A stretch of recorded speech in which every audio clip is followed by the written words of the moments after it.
জয়পুরহাট জেলার আক্কেলপুর উপজেলায় সদর হতে মাত্র 6 থেকে 7 কিলোমিটার পূর্বে গোপীনাথপুর একটি অতি প্রাচীন মন্দির রয়েছে। এটি প্রায় 500 বছর পুরনো মন্দির।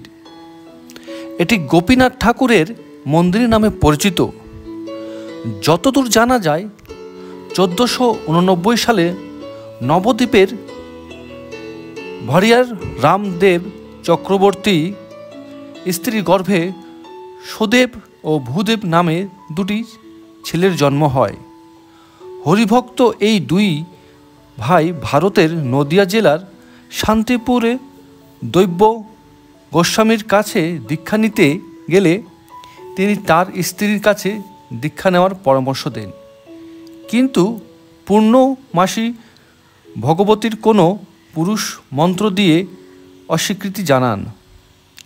উপায় না দেখে দুই ভাই নারী বেশে ধারণ করে নন্দিনী প্রিয়া ও জঙ্গলী প্রিয়া নাম নিয়ে দীক্ষা গ্রহণ করে।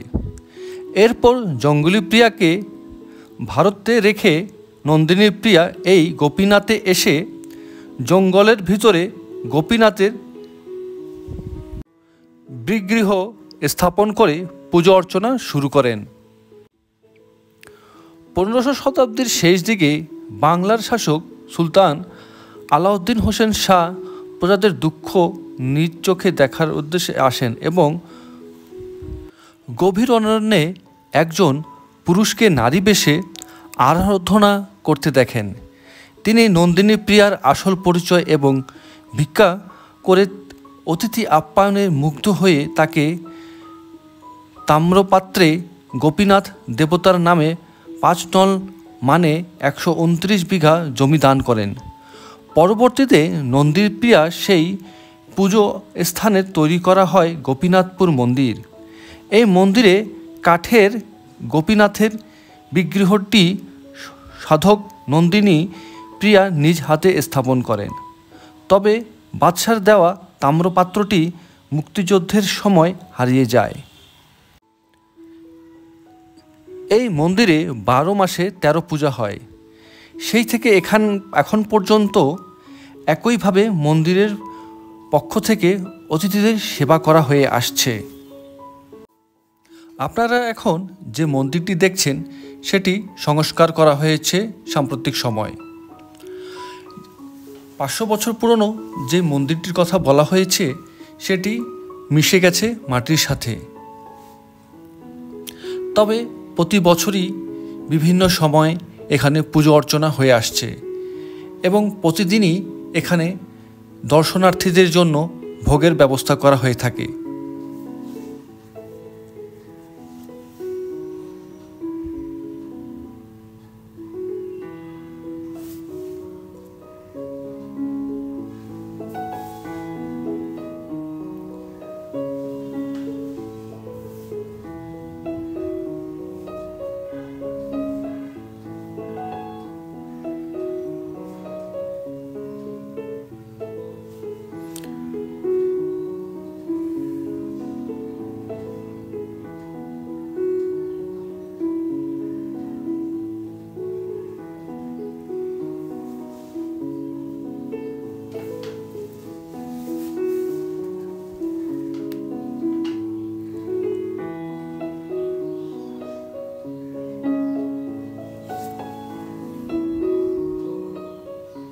আর এরা সব মুসলমানের দান জিনিস সবাই খেতে পারবে, হিন্দু মুসলমান সবাই খেতে পারবে, সমস্যা নাই।